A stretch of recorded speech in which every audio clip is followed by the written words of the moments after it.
Hey, dans cette vidéo, j'aimerais continuer la campagne Wolfsburg avec la quête numéro 4. Le plateau, j'ai disposé toutes les portes, les différents objectifs, il n'y a pas de différence de couleur, c'est tous des objectifs rouges qu'il va falloir récolter. Le deck d'invasion est toujours composé de Wolfsburg, de la core box et deux NPC. C'était les règles de campagne, du début de campagne. J'ai renoncé à continuer avec la conservation de l'XP et des équipements parce que ça devenait trop facile. Ça m'enlevait du plaisir de jeu. Alors voilà, hop, on mélange ça. Le deck d'équipement, pareil, Core Box et Wolfsburg. L'équipe est toujours composée, parce qu'il n'y a pas eu de mort la dernière fois, j'espère qu'il n'y en aura pas cette fois-ci, avec Sylvia. Donc, hop, on aura Sylvia, on va avoir Karl. Ici, on va avoir Ariane. Ici, on va avoir Théo. Hop, Théo. Et deux autres, Silas et Arnaud. Voilà. Alors, le petit speech de base de la quête numéro 4. C'est en retournant vers notre abri à la nuit tombée que le magicien repère des symboles ésotériques gravés sur les murs, projetant leur éclat sous nos yeux ébahis. Le son de pas traînants résonne tout autour de nous. Une embuscade. Quelqu'un a placé des appâts à zombies un peu partout et, à présent, les infectés affluent vers nous de toutes parts. Il faut que nous résistions suffisamment longtemps pour pouvoir détruire ces leurres et nous replier. Les nécromanciens savent que nous sommes là et ils nous considèrent comme une menace. Je ne suis pas sûr de vraiment apprécier leur attention. Les objectifs. Fermez la brèche. Détruisez les leurs. Prenez tous les objectifs. Il y en a 1, 2, 3, 4, 5. Il y en a 5. 1, 2, 3, 4, 5. Parfait. Détruisez les leurs, prenez tous les objectifs. Sécurisez une voie de repli. Retirez le pion d'invasion bleu du plateau en tuant le nécromancien.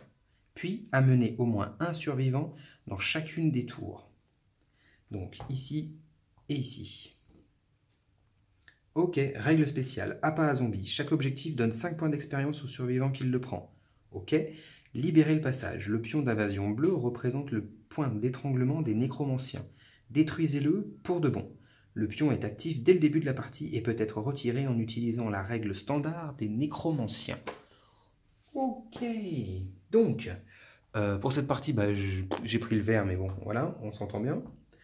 Il y a 1, 2, 3, 4 points d'invasion, 2 très resserrés, j'espère que le nécromancien ne va pas popper par là-bas. 5 objectifs. Ok. En termes de strat. Donc, à première vue, il faudrait que le nécromancien pop dans une de ces deux salles-là, en ouvrant les portes le plus loin possible pour éviter que le nécromancien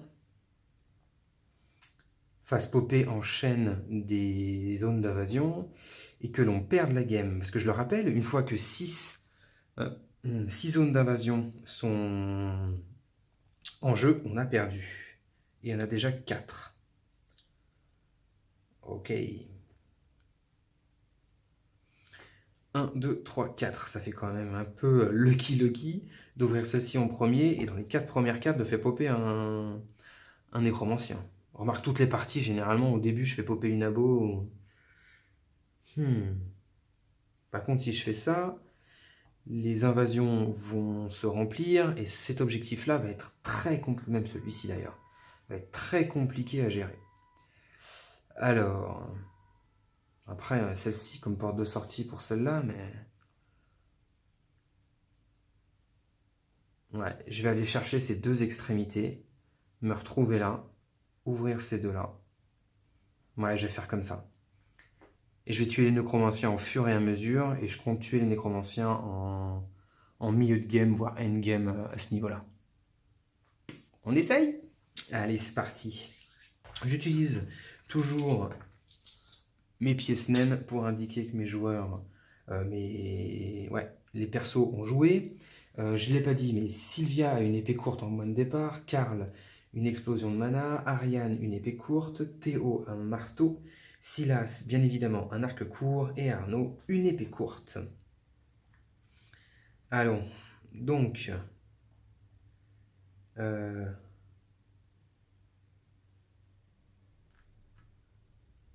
Ouais, je vais essayer de me retrouver là avec le maximum de personnes. Remarque, si 1, 2, 3.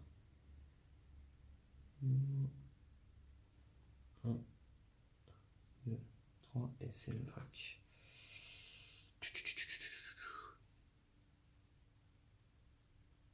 Allez, je vais essayer avec Théo. Je vais faire sprint. 1, 2, 3. Première action. Deuxième action, il va essayer d'ouvrir la porte. Alors, il a une épée courte, c'est sur 4+. Il ouvre pas. Alors, deuxième action. Troisième action, c'est pas possible. Troisième action. Il va reculer. Wouhou! Les autres, Silas, on va le laisser là. Karl, il va faire 3. Arnaud, 3. Alors, donc j'ai Karl qui a joué, Arnaud qui a joué, Théo qui a joué. Ariane. Eh ben dis donc, les sirènes s'arrêtent pas ce soir. Hop, on va se mettre comme ça pour Ariane. Silas va aller là également. Pourquoi je fais 2 groupes? Alors pourquoi j'ai décidé de faire ces groupes-là? Parce que là on a un tireur à distance, 2 personnes qui peuvent ouvrir les portes. Là j'ai un tireur à distance et 2 personnes qui peuvent ouvrir les portes. Je compte bien évidemment sur la chance, Lucky, pour éviter les fatigues dans ce groupe-là qui n'a pas de marteau. Mais bon, hop, allez, première phase d'invasion. Qu'est-ce qu'on va avoir? Donc je commence toujours par celui-ci, je fais 1, 2, 3 et dernier 4. Premier, on a un walker. Ça va. Alors, premier walker de la partie. En haut, on va avoir un nécromancien. Hop, le nécro ici, qui popera avec un runner. Un runner. Ok, à droite, on va avoir 2 walkers. Ok, et en bas, nous allons avoir un walker. Ça marche.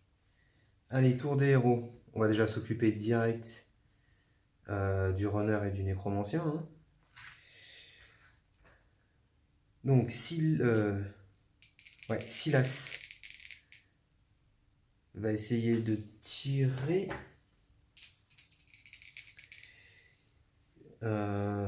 Première action, il va essayer de tirer l'arc court 2+. Oh non. Ok, change de dé. Deuxième action. Oh non. Troisième action. Il le fait. Donc, règle de priorité des cibles, je le rappelle. Hop. Donc, quand on tire à distance, on doit d'abord tuer les walkers. Après, Fatih, Abo, Wolf, Abomination. Runner, Zombie Wolf, Nécromancien. Donc là, je bute le runner. Ça me fait 1 point d'XP. J'ai utilisé toutes mes actions. Et je ne peux pas buter le nécro. Il faut que je le bute quand même. Je peux pas ouvrir la porte. Ah la vache. Je vais quand même essayer. Je vais voir ce qui se pop. Une action, 2 actions, il va essayer d'ouvrir la porte. 3, il ne le fait pas. 4 actions, il se replie. Ariane, une action. Deuxième action, elle va essayer de tataner à 4+. Elle le fait. Et dernière action, elle revient. Hop. un tour à blanc. Donc, c'était Théo qui a joué, Ariane qui a joué, et Ariane a gagné 1 point d'XP. Ok. Aux deux autres, je vais jouer Sylvia qui va faire une action. 2 actions, elle va essayer d'ouvrir la porte. Elle ne le fait pas. 3 actions, elle le fait pas. Oh. Ouais, c'est pas très lucky ça. Hein. Arnaud va faire la même. Première. Il le fait pas. Il le fait. Hop, il ouvre la porte. Qu'est-ce qui va popper derrière? Une double invasion. Donc c'est dans la même, parce qu'il n'y a qu'une case. Une double invasion et un walker. Oh là là. Une double et 3 walkers. Donc il y a un walker et 3 walkers. Donc que je me refasse l'historique là. J'ai eu d'abord une double qui a donné une double invasion. Alors je vais le mettre un peu ici. Ouais, je passe. Voilà, si là on le voit. Une double qui m'a donné une double invasion et un walker. La double que je fais me donne 3 walkers et une double. On va refaire la double. On va avoir un nécromancien et un Fati. Oh la vache, je suis obligé de me replier parce que j'ai pas l'arme du Fati. Oh.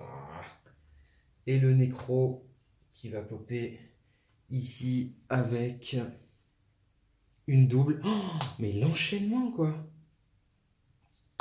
Avec un walker et un runner. Un walker et un runner. Ça c'est vraiment... Tu ne le prendras pas, cet objectif. Ok. Bon, bah voilà. Quand même, en une carte, au niveau bleu, nous avons un nécro, un runner, un fati, 5 walkers qui ont popé. Un tiers du deck d'invasion. Bam. Ok, bah voilà. Arnaud a joué du coup. Et alors là, ça va être très très compliqué. Karl va essayer... Il faut limiter les touches au maximum. Hein. Alors, on va s'enfermer là-dedans, je pense, parce que c'est compliqué. Alors, 1, 2, 3. Alors, 2. Ok. Donc, il jette 2 dés. Alors, l'explosion de mana, c'est un seul dé, mais il a plus un dé en magie. Donc, un mort. Ok. Et dernière action. 0 mort. Oh, en plus, les dés sont pas avec moi. Ok. Bon, bah, Karl a joué. Fin des héros. Alors, les zombies vont se déplacer. Lui en bas. Les deux en haut. Lui va se déplacer. Et alors là, nous avons le Fati, les runners, enfin les walkers, et le runner qui va faire 1 point de dégâts à Sylvia. 1 point de dégâts à Sylvia. Ok, bon, allez, il faut que j'aille sauver les miches de ceux-là.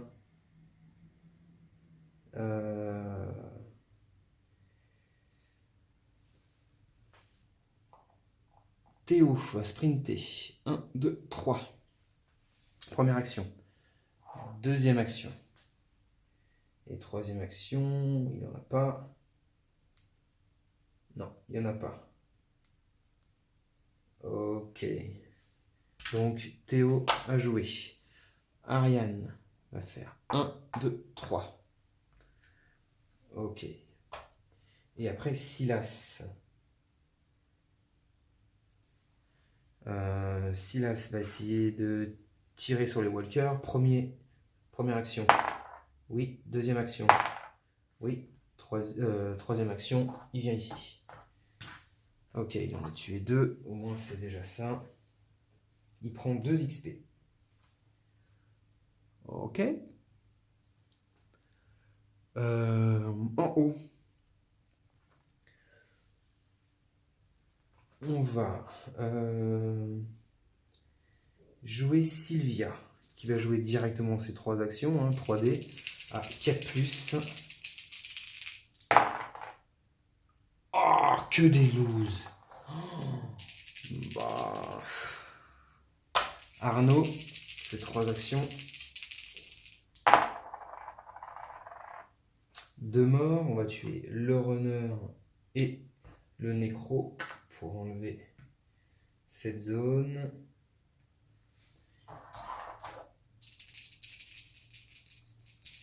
On va essayer de tuer celui-ci déjà avec Karl. Il le tue. Alors, est-ce que je peux... Il reste 2 actions à Karl. Est-ce que je peux encaisser... Alors, j'ai 1, 2, 3, 4, 5 blessures à dispatcher. 1, 2, 3, 4, 5. Ils sont tous à 1 point de vie.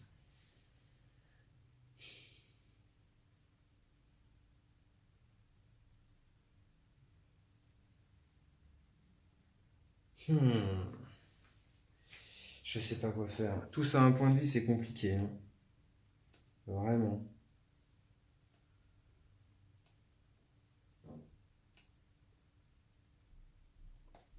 Ouais. Ça va être hot. Et d'un autre côté, si je teste, enfin si je lance les dés avec un pour essayer d'économiser des points de vie et que ça ne passe pas, ça veut dire qu'il y a des morts. Allez, lucky, on est lucky ou on n'est pas lucky? Allez. À 4+. Ouah. Allez, c'est la loose.